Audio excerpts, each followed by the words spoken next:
Boa noite, São Paulo! Boa noite, Brasil! Sejam todos bem-vindos ao nosso Cabala Surpresa de hoje. Não estava programado. O tema de hoje é um tema que eu nunca falei antes e eu acho que ele pode ser algo muito prático, pode ser uma grande novidade também na nossa vida. Nós vivemos num mundo muito científico. Nos últimos séculos, se vocês observarem bem, cada vez mais o nosso mundo começou a virar muito quadradinho, no sentido que eu vou explicar agora. Tudo precisa ser provado empiricamente para aquilo ser verdade.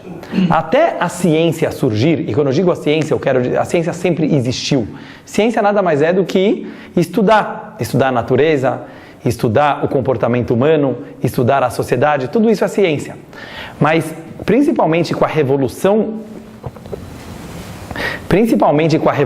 científica, que iniciou-se há alguns séculos, e a gente sabe que veio o iluminismo, começou a ter uma grande revolução no mundo no sentido de cada vez mais as pessoas buscarem nos livros e nos estudos e nas comprovações científicas a própria realidade da vida. E isso foi algo muito revolucionário. Por quê? Porque enquanto antes as pessoas elas tinham muito mais dogmas, e elas tinham muitas crenças, e elas tinham muitas fantasias de como as coisas deveriam funcionar, quando começou essa revolução científica, tudo mudou. Porque a partir daí, se você quer provar que algo é verdadeiro, você quer provar que algo existe, você precisava fazer uma fórmula, ou você precisava de alguma forma provar cientificamente que aquilo é verdadeiro. Tudo que não é provado cientificamente, então, beleza. É uma fantasia tua, é uma ilusão tua, é um pensamento teu, mas não dá pra gente dizer que isso seja uma realidade absoluta. E assim foi acontecendo nos últimos séculos do nosso mundo e da nossa vida. O que eu queria analisar hoje com vocês? Será que o judaísmo concorda com isso? Será que a Cabala também pensa que se você não consegue comprovar algo, significa que ele não é real? Ou não? Existem coisas que talvez são impossíveis de serem comprovadas e apesar disso, elas existem. Não apenas porque nossa capacidade intelectual não consegue captá-las, mas porque por essência eles são incomprováveis. Para a gente entender bem esse assunto, eu queria entrar com vocês num conceito que é a nossa alma animal e a nossa alma divina. Nós sabemos que, de acordo com a Cabala, nós temos duas almas. Por isso nós somos um pouco bipolares, porque a gente tem dois lados. Por um lado, nós temos um lado instintivo e animalesco, e por outro lado, nós temos um lado divino, infinito, eterno.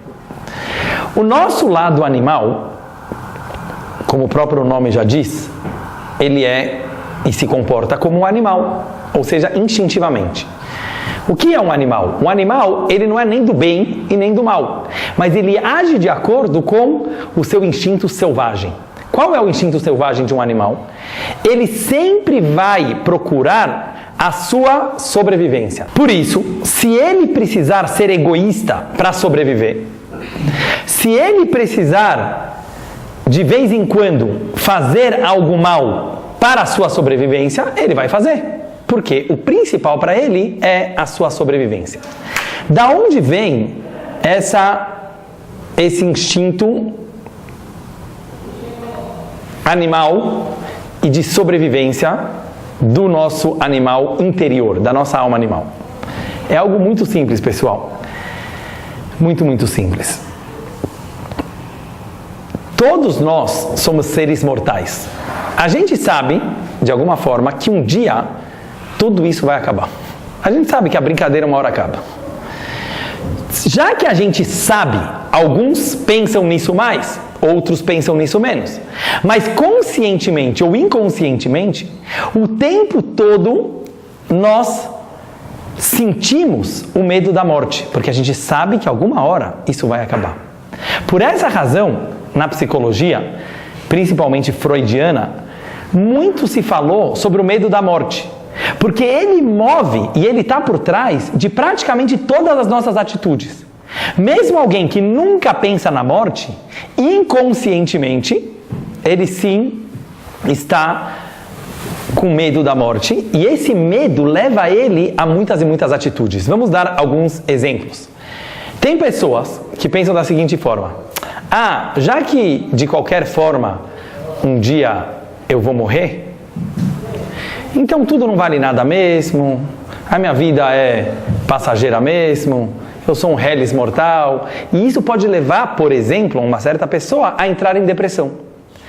Outras pessoas, pelo medo da morte, eles se tornam medrosos e covardes, porque eles falam: não posso fazer isso porque é perigoso, não posso fazer isso porque é arriscado. Então ele não toma nenhum tipo de risco porque ele tem medo de morrer. Ele cuida da sua vida. Tem pessoas que vão para o lado oposto, que falam assim: já que a gente vai morrer de qualquer forma,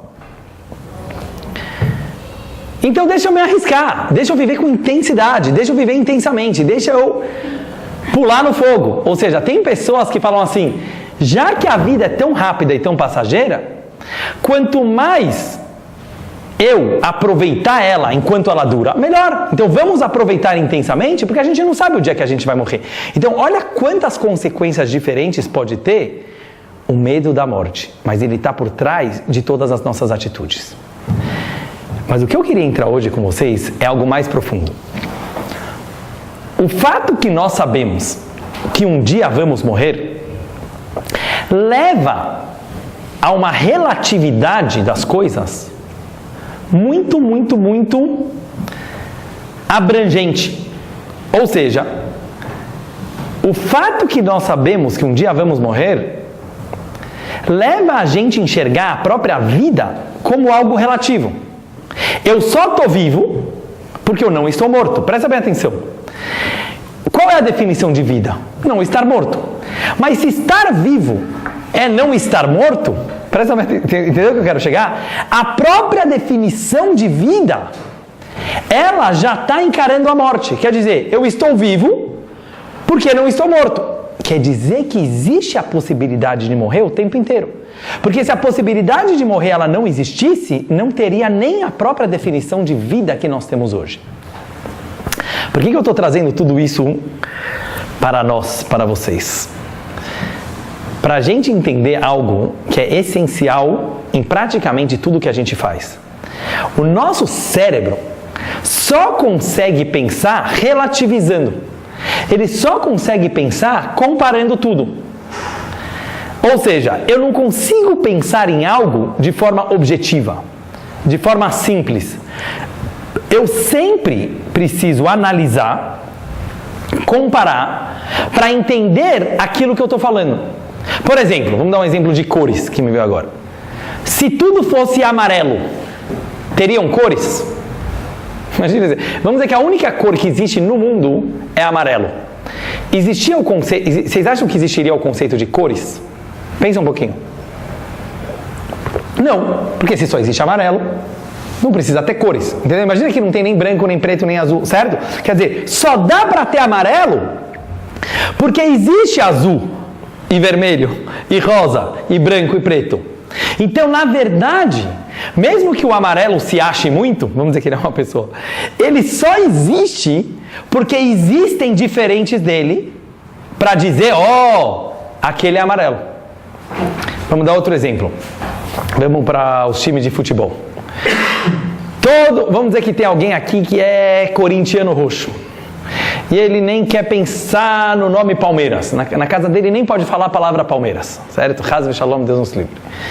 Mesmo assim, ele tem que saber que a única graça da vida dele de ser corintiano é porque existe o Palmeiras. Porque se todo mundo fosse corintiano e Corinthians fosse o único time do mundo, nem futebol existiria. Então, para poder ter a graça de eu torcer para um time de futebol, precisam ter muitos outros times de futebol. Inclusive, meu time tem que perder de vez em quando, porque se só um ganhasse o tempo inteiro, também perdeu a graça. Agora, vamos trazer para coisas mais importantes da nossa vida. Vamos dizer que uma pessoa fosse feliz o tempo inteiro, não existisse a tristeza. Então felicidade também não existe. Isso é o normal. Para você poder sentir a felicidade, precisa ter momentos tristes. Olha que triste que é isso, certo? A própria felicidade, como a gente entende ela se define, ela exige que também tenha tristeza. Como já dizia Vinícius de Moraes, um samba que não tem um pouco de tristeza não é samba, pois a tristeza traz sempre uma esperança. Os verdadeiros sábios sabiam que os paradoxos, que os antônimos, que as coisas antagônicas, uma precisa da outra para poder existir. Então, se eu quero saber o que é felicidade, eu preciso também ter um pouco de tristeza. E vamos pegar agora em bens do nosso mundo. Se a gente parar para pensar bem, quase todas as definições que nós fazemos, elas precisam excluir outras opções para elas se definirem por si mesmas. Por exemplo,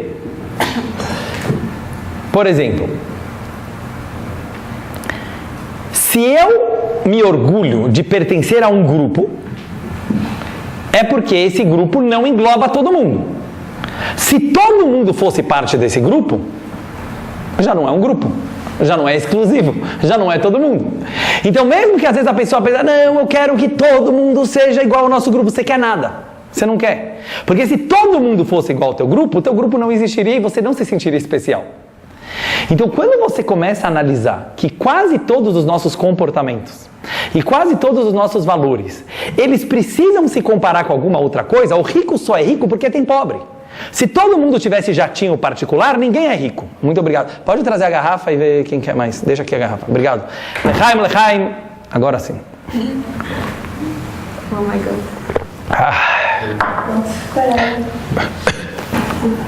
Rabino corajoso.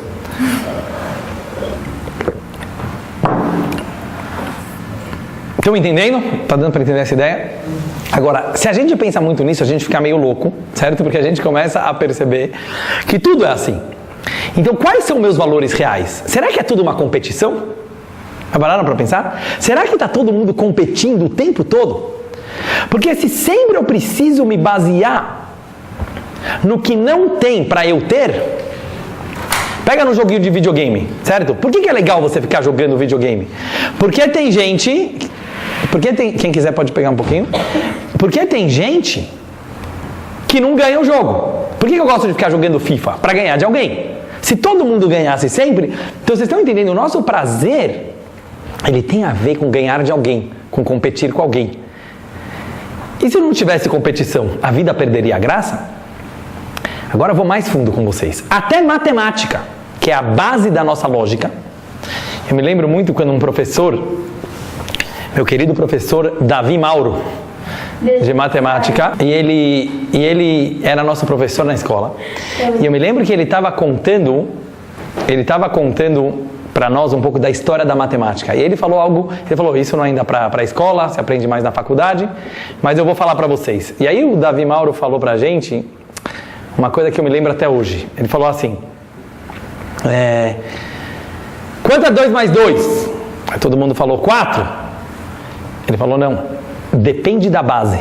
Falei assim, como assim depende da base?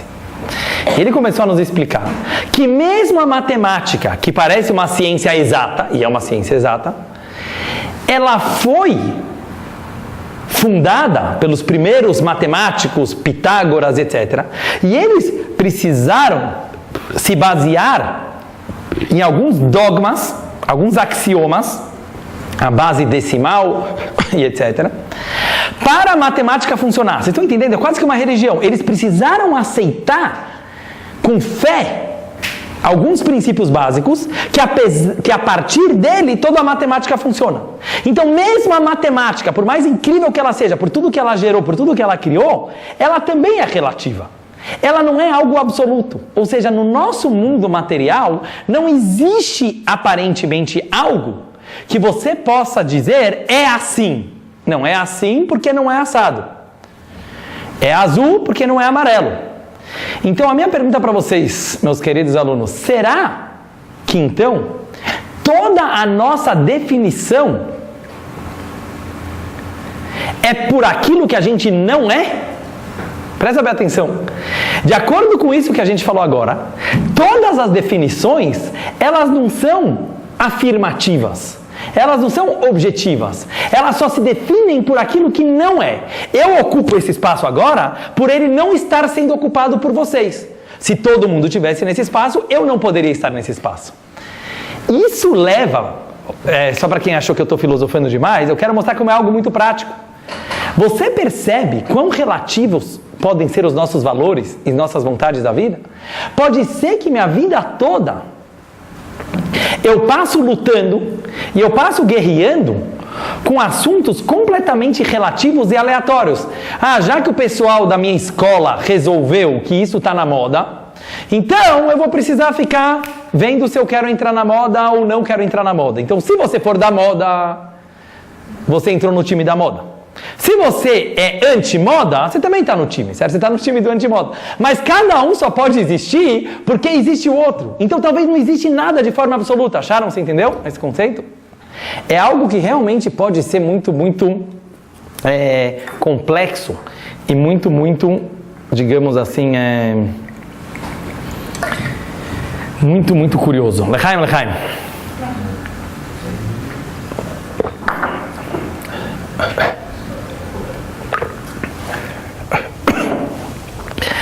Sejam todos bem-vindos que chegaram agora. Pessoal, vem o judaísmo, vem a Cabala e falar não! É possível viver de forma objetiva. É sim possível viver de uma forma absoluta. Mas para isso, você precisa ser extremamente simples. Você precisa ser não complexo. Você precisa de simplicidade. E é isso que eu quero tentar trazer na aula de hoje. Muita gente pensa que fé, que a gente chama em hebraico de emuná, é uma burrice. Muita gente, eu já falei com muitos ateus, sabe o que é fé? Fé é para os fracos, fé é para os burros. Já que eles não conseguem explicar as coisas, então eles falam, é Deus. Já que eles têm medos na vida, eles deixam na mão de Deus. Mas os fortes e os inteligentes não apelam para Deus. Muita gente pensa assim. Vem o judaísmo e fala, fé, presta bem atenção nisso, fé não é falta de razão. Fé não é falta de coragem. Fé não é falta de inteligência, nem falta de força. Justo pelo contrário. Fé está acima da razão. Fé é uma antena que a gente tem. Fé é um instrumento da nossa alma para conseguir captar coisas que não são relativas. Para conseguir captar valores e assuntos na vida que não existem apenas por exclusão, mas existem por afirmação. Por isso, nós acreditamos que além da nossa alma animal, que ela é muito legal e muito boa, mas ela é mortal e consequentemente relativa, e consequentemente ela olha a vida como não morte, nós temos um outro lado. Nós temos uma alma divina. Nós temos uma alma imortal. Ela não tem medo de morrer. Sabe o que significa ter um pedaço de Deus dentro de você? Tem um lado teu que não está nem aí com a morte, porque ela nunca vai morrer. Então ela não tem instinto de sobrevivência. Então ela não reage de forma egoísta, porque o egoísmo vem do nosso instinto de sobrevivência. Então ela pensa a vida de uma forma completamente diferente. De uma forma simples e objetiva. Ela não precisa de prova para existir. Quem precisa de prova para existir? Quem não existe de verdade. Vocês estão entendendo? Se eu preciso provar para alguém alguma coisa, é porque eu não acredito de verdade. Sabe quando você entra na sala de alguém e você começa a falar, deixa eu te explicar porque eu te amo. Pode mandar embora. Se precisa explicar porque eu te amo, já não ama. Vocês estão entendendo a simplicidade dos fatos? Ou seja, quando a pessoa ela já precisa se explicar muito, já não é, porque precisou explicar. A alma animal está cheia de explicações, ela é muito complexa, ela é muito analista, ela é muito inteligente, até demais. Tudo ela precisa provar. Isso é o mundo científico. Vem o judaísmo e fala, você tem uma alma divina. Você tem um lado que não precisa ficar se justificando o tempo todo. Não precisa justificar a tua existência. Você existe e pronto. Você existe e acabou. Simples assim. Se nós começamos a olhar para nós mesmos e para a vida dessa forma, tudo se torna mais simples, mais real e infinitamente mais feliz. E é isso que eu quero tentar explicar agora. Vamos fazer mais um Lechaim. Quero muito foco nessa hora, que agora eu vou falar umas coisas um pouco práticas. Lechaim. As pessoas pensam, voltando para isso, que fé é uma burrice. Eu não consigo entender. Eu falo, eu acredito em duendes. Eu acredito em energias. Eu acredito em extraterrestres. Não, não é isso que é emuná. Fé significa eu tenho uma existência tão forte que eu não preciso prová-la para ninguém, nem para mim mesmo. Eu não preciso de lógica, eu não preciso de justificativas, eu não preciso de relatividade para explicar uma existência absoluta. E viver dessa forma exige muita, muita, muita humildade. Por que eu falo humildade? E agora vocês vão entender. Quando nós começamos a ter sucesso na vida,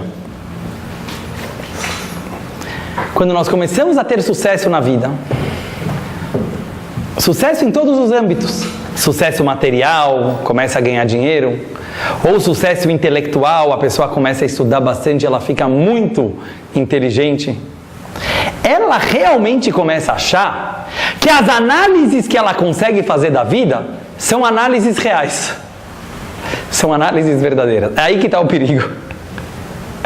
É aí que está o perigo. Eu ouvi uma definição de filosofia. O que é filosofar? Filosofar é definir conceitos. Quem parece uma pessoa inteligente? Já perceberam? Tem pessoas muito inteligentes, mas não parecem inteligentes. Quem parece uma pessoa inteligente? Uma pessoa que consegue definir bem os conceitos. Ele começa a falar, ó, isso é aqui, isso é ali. Isso se encaixa aqui, isso se encaixa ali. E você definiu bem. Isso é aplicável nesse caso, isso é aplicável nesse caso. Isso pode ser em ciências, pode ser em economia, pode ser em psicologia. E o cara parece um gênio. Agora, o que ele fez? Ele conseguiu diminuir a sabedoria. Ele conseguiu condensar a sabedoria e definiu 1, 2 conceitos. Isso quer dizer que ele captou toda a verdade? Isso quer dizer que ele captou a essência da coisa? De jeito nenhum, está muito longe disso. No máximo, nós conseguimos captar algumas nuances, alguns insights da vida. A verdade absoluta nunca nós temos. Deixa eu tentar trazer um pequeno exemplo. Às vezes a gente quer entrar em um business, num negócio, ou às vezes a gente quer fazer uma decisão, e a gente começa a analisar, certo? O ser humano gosta de analisar. Você começa a pensar, calma, aquele cara fez e deu certo, mas aquela minha amiga fez e não deu certo. Aquele cara lá está casado há muitos anos, eu acho que esse que é o segredo do casamento. Aquele lá, a gente começa a analisar. Você já parou para pensar que a sua pequena análise de 2, 3, 4, 5, 10 exemplos é um nada perante 7 bilhões e meio de pessoas que existem no mundo? E mesmo o IBGE, mesmo as pesquisas de Harvard, mesmo as melhores pesquisas, elas conseguem captar algumas variáveis de cada assunto. Sabe quanta informação fica de fora? Sabe quantas probabilidades ficam de fora? Se torna até ridículo uma pessoa achar que com o nosso pequeno cérebro humano, nós realmente conseguimos ter um picture, uma imagem completa do assunto. Ou seja, por mais inteligente que seja um cérebro, pode ser o Albert Einstein, ele sabia, e ele realmente sabia, que a inteligência humana capta nada perante o infinito que é a vida. Agora, é importante pensar? Claro que é importante pensar. É importante analisar? Claro que é importante analisar, porque é isso que nós temos. É o pouquinho que a gente consegue pegar.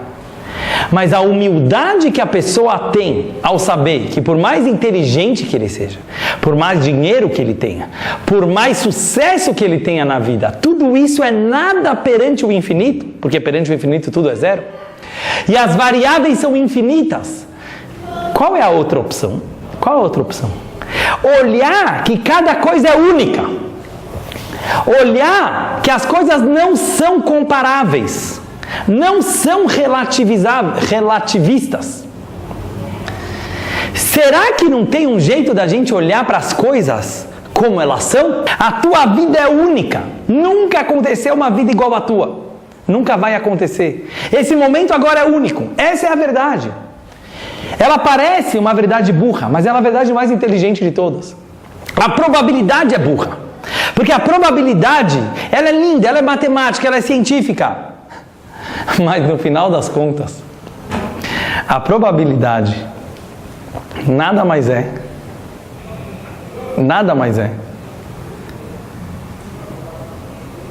do que uma ínfima verdade perante o todo que a gente tem. Pessoal, sabe qual é a outra opção? Ela parece absurda, ela parece ridícula. Principalmente no nosso mundo de hoje tão complexo, com tanto entretenimento, com tanta variedade, com tantos gurus, com tantos filósofos. Mas sabe qual é? A simplicidade. É a gente tentar e conseguir olhar as coisas de uma forma simples. Isso é a alma divina. A alma divina vai existir para sempre, porque ela é imortal. Portanto, ela não vive por não estar morta, porque morte nem existe nela. Ela não está feliz porque ela não está triste, porque não existe tristeza. Ela não faz o bem para não fazer o mal, porque só existe o bem. Nessa alma divina, nessa alma infinita, as coisas são porque elas são. Imagina você conseguir olhar para o outro e olhar para si mesmo, só pelo que você é, não pela análise que você faz de si. Não pelas comparações que você faz de si. Ah, aquela lá é mais bonita do que eu. Aquele cara é mais inteligente do que eu. Aquele rabino é mais religioso do que eu. Se você parar para pensar, isso é tão ridículo, é tão absurdo. Você sabe tudo que passa pela cabeça do outro? Você sabe os problemas que o outro tem? Você sabe as condições de vida que a outra pessoa tem? Cada assunto, cada objeto, cada detalhe do nosso universo é tão único que não existem duas coisas iguais. Você sabe que existe uma bênção no judaísmo? Que ela dizia o seguinte: quando você encontra 600 mil pessoas, não vou entrar agora no porquê desse número, você fazia uma bênção, chamava Birkat Arazim, a bênção dos segredos. Você falava: Deus, bendito seja você que criou tantas personalidades diferentes no mesmo mundo. Vocês conseguem entender o que é isso? Nós temos IBGE, temos. Nós temos pesquisas, nós temos. Nós temos levantamentos, nós temos. Eles são importantes para algumas coisas? São. Mas eles mostram a realidade? Claro que não. E eu sou muito cético por natureza, quem me conhece sabe. Eu adoro lógica, mas eu estou percebendo cada vez mais que chega a ser uma burrice se apoiar na lógica. Porque as coisas verdadeiras, elas acontecem porque elas acontecem. E essa é a verdade da vida. Tem lógica. Tem coisa que tem lógica, mas tem coisa que não tem lógica. Isso próprio faz parte. Nem nisso tem lógica, porque se você falar assim, o mundo é irracional, mentira, às vezes ele é racional. Às vezes ganha o jogo quem jogou melhor, certo? Às vezes passa em primeiro na USP o mais inteligente. O mundo tem lógica, mas às vezes não. Nem isso você pode definir. A indefinição da vida, como fala isso? Obrigado, querido. A imprevisibilidade da vida, a surpresa da vida. Eu falei que ia se acabar lá da surpresa? Teve. No final teve. Foi uma surpresa. Essa é a surpresa. Até eu fiquei surpreso com a minha alma. Ou seja, a gente conseguir aceitar as coisas pelo que elas são, pelos fatos. Isso significa, de forma prática, algo que eu gosto muito que o Pondé, meu querido amigo Luiz Felipe Pondé fala. O mundo está ficando muito científico. Claro que ciência é bom, claro que ciência criou muita coisa boa, mas você idolatrar a ciência, você achar que o que é científico não é real, é uma palhaçada. Eu vi um filme muito legal, como que chamava? Acho que é A Matemática do Amor, pode ser? Alguma coisa assim. É isso? Eu não sei se é esse ou outro, mas o cara era um grande matemático físico, então ele começava a namorar baseado na matemática. Ele começava a explicar para a namorada lei da atração, lei da gravidade. Ele realmente, e é engraçado que muita coisa bate na atração das pessoas.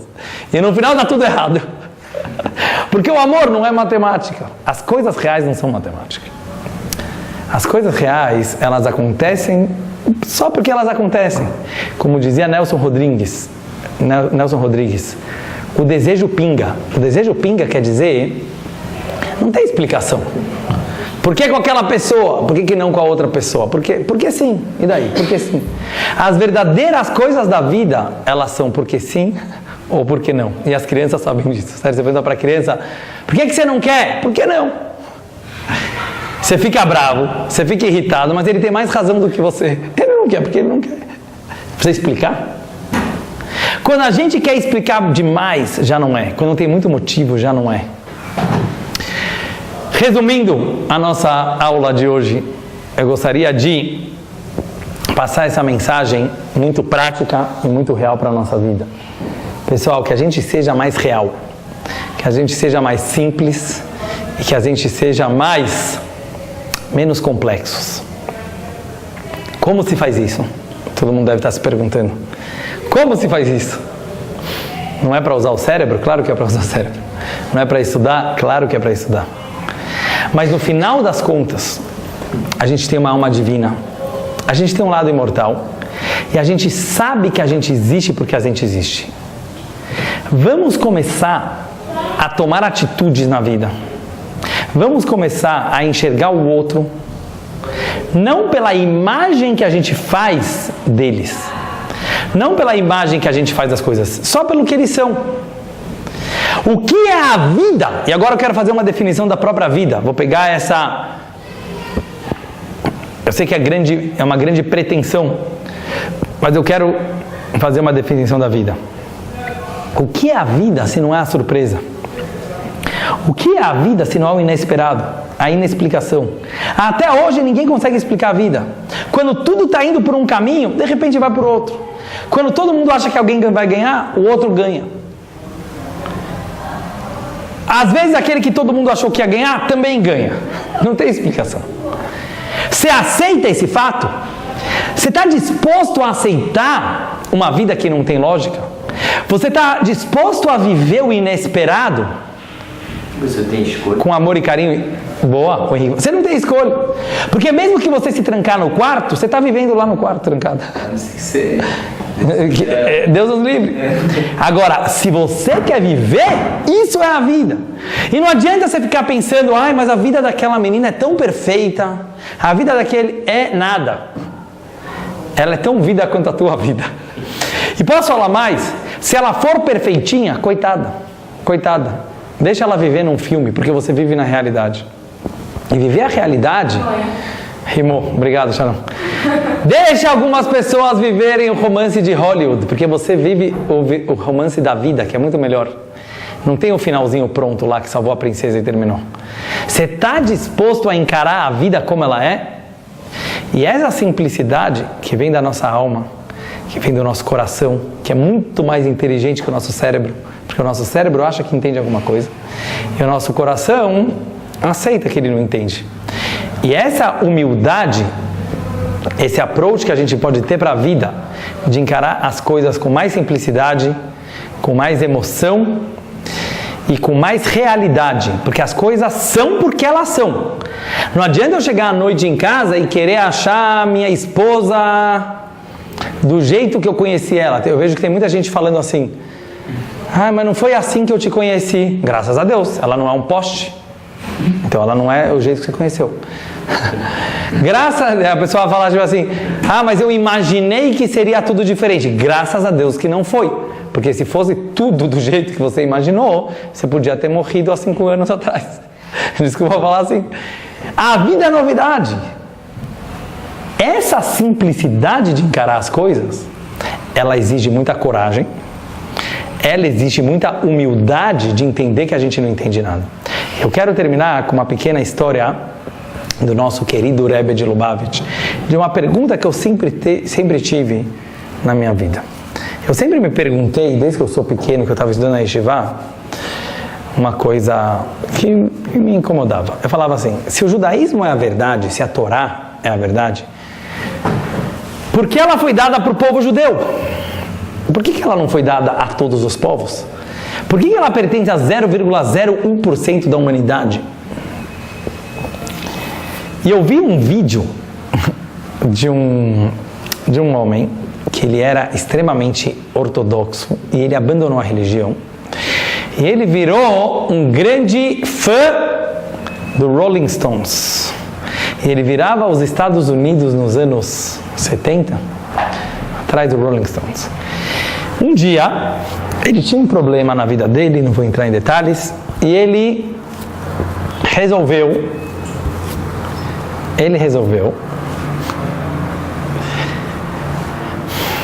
ir para o Rebbe de Lubavitch. Ele viu que o Rebbe era muito sábio, que o Rebbe estudou em várias universidades também, é uma pessoa com cabeça mais aberta. Ele falou: deixa eu ir no Rebbe. Mas falaram para ele: o Rebbe não tem mais tempo para audiências particulares, então o Rebbe ele não atende mais. Falou: não, mas eu preciso falar com o Rebbe, eu estou com um problema muito grave. Algum amigo deu uma dica para ele, falou: olha, o Rebbe chega todo dia a essa hora aqui no 770, na grande sinagoga. Vai lá, para no meio da rua, para o Rebbe e faz a tua pergunta. Mas não fala que eu te dei esse conselho porque vão me dar bronca. Tá bom. Ele foi. Parou o Rebbe no meio da rua. Em primeiro lugar, ele falou: Rebbe, aonde está Deus? E o Rebbe respondeu para ele: em todo lugar. Depois ele falou: não, Rebbe, mas aonde está Deus? O Rebbe falou: em todo lugar. Deus está na árvore, Deus está na pedra, Deus está no ar, Deus está em todo lugar. Ele falou: não, Rebbe, sério? Aonde está Deus? Aí o Rebbe falou para ele, apontando para o coração dele, falou: se você está falando sério, Deus está aí. E ele diz, eu vi um vídeo dele contando, que ele diz que quando o Rebbe olhou com aqueles olhos azuis focados no olho dele e apontou para o coração, ele sentiu muito forte a presença de Deus no coração dele. Mas agora chega a parte da história que eu queria contar para vocês. Ele falou: Rebbe, eu era religioso, eu era um judeu religioso. Toda essa conversa em Yiddish, ele falou em Yiddish, o dialeto judaico. Ele falou: Rebbe, se o judaísmo é verdade, nós judeus somos 0,001 da humanidade. E os chineses, e os japoneses, e os africanos, e os indianos, eles nem têm acesso a essa verdade. Boa pergunta ou não é boa pergunta? Uma verdade que serve para tão pouco. E o Rebbe respondeu para ele da seguinte forma, presta bem atenção: nós somos o povo escolhido, nós judeus, para receber a Torá e para trazer os valores da Torá para o mundo. Os japoneses foram escolhidos para outra missão. Os chineses têm a sua missão, os africanos têm a sua missão e os indianos têm a sua missão. Vocês estão ouvindo o que o Rebbe respondeu? O Rebbe não tentou provar para ele que o judaísmo é melhor que nenhuma outra religião. Muitas vezes na vida eu, Dudu, fiquei pensando, por que eu estou no judaísmo? Por que eu não sou budista? Por que eu não sou muçulmano? Eu posso me converter. Por que eu não sou cristão? Por que eu não sou ateu? Por que eu não sou um liberal? Tem muitas linhas para você seguir na vida. E muita gente gosta de ficar trazendo provas que a religião dele é melhor. Muita gente gosta de ficar comparando religiões, comparando filosofias, para se convencer que ele está no caminho do bem, que ele está no caminho certo. E eu entendi dessa resposta do Rebbe que não é esse o caminho. Sabe por que nós somos judeus? Henrique, sabe por que nós somos judeus? Porque a gente nasceu judeu. Deus quis. Porque Deus quis. E essa é a nossa missão, esse é o nosso pacote. Não fica se comparando, não fica perguntando qual que é melhor. Seja aquilo que você é, mas tem dois jeitos. Você pode ser aquilo que você é, tem dois jeitos. Você pode ser aquilo que você é com alegria, ou você pode ser aquilo que você é reclamando o tempo inteiro, mas você não vai nunca deixar de ser aquilo que você é, porque a maior alegria é ser aquilo que você é. Essa é a tua única existência. Eu tinha um rabino na Yeshiva que falava uma coisa muito interessante. Acho que vocês vão dar risada. Ele falava, quando a criança vai levar injeção no bumbum, e o adulto também, ela fica desesperada. Mas ela tem que levar vacina, ela tem que levar injeção, não tem jeito. Você só tem duas opções. Deixar o bumbum duro ou deixar o bumbum mole. Desculpa falar essa história aqui. A injeção vai entrar porque ela tem que entrar. Mas se você vai deixar o bumbum duro, vai doer. Estão entendendo? Depende da resistência. Aquilo que você é para você ser. É tua única realidade, é tua única existência. Aceita bem, aceita gostoso, aceita com alegria, aceita com simplicidade. E eu quero terminar com uma pequena história que eu ouvi do rabino Jonathan Sacks, que é o maior rabino da Inglaterra. Ele recebeu o título de Lord da própria rainha da Inglaterra. E ele era um universitário não ortodoxo. E ele tinha muitas questões sobre religião, sobre o judaísmo, sobre Deus. Ele viajou para Nova York na sua juventude. Se eu não me engano, ele estudou na Universidade de Oxford. E ele vai para o Rebbe de Lubavitch, depois de perguntar para vários rabinos e falar: Rebbe, eu quero ser um bom judeu. Eu quero me conectar com a religião judaica, mas eu tenho um problema. Eu adoro outras culturas. Eu adoro ler outras filosofias. Eu gosto da ecleticidade do mundo. Eu gosto das variedades. O que eu faço? E o Rebbe respondeu para ele com a seguinte história. Tinha um homem que o trabalho dele era carregar pedras. A vida inteira ele foi um pedreiro carregando pedras. Um dia deram para ele um saco de diamantes. E o homem achou que ele estava carregando mais um saco de pedras. Mas tinha um outro homem que trabalhava com pedras preciosas. E ele carregava rubis. E ele trabalhava com rubis. E um dia deram para ele carregar diamantes. E ele falou: uau, é um saco de diamantes. Um dia deram para ele carregar um saco de ouro. E ele falou: uau, é um saco de ouro. E um dia deram para ele para carregar marfim. E ele sabia que era marfim. Disse o Rebbe para ele: cada um tem um pécale, cada um tem o seu pacote.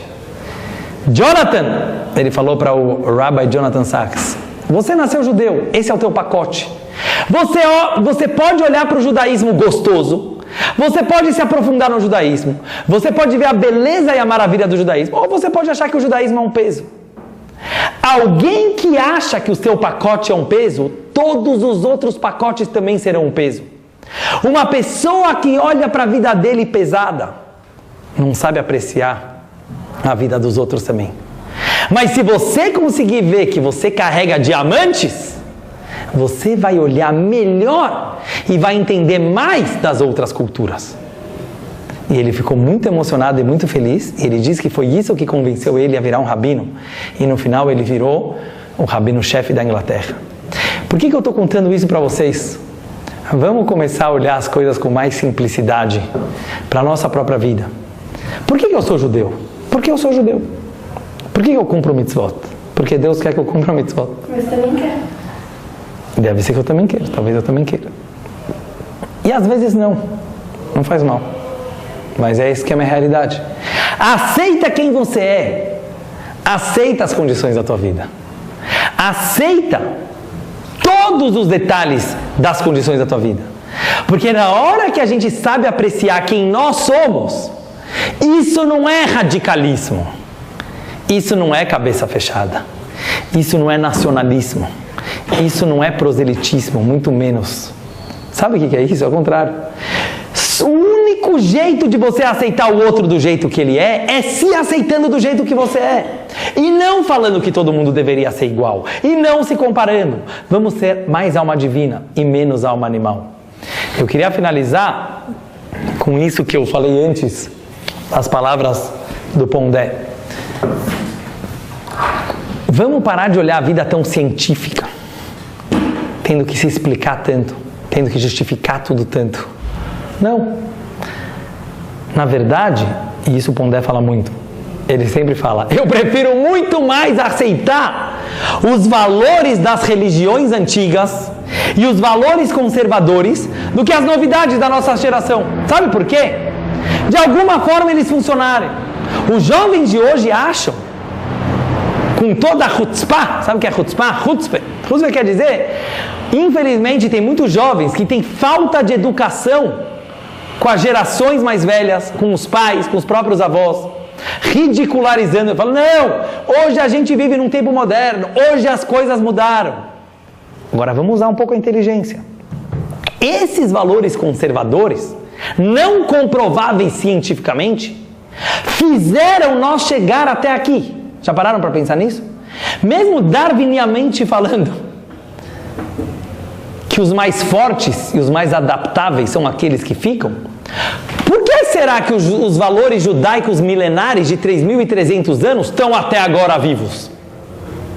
Deu azar? Deu sorte?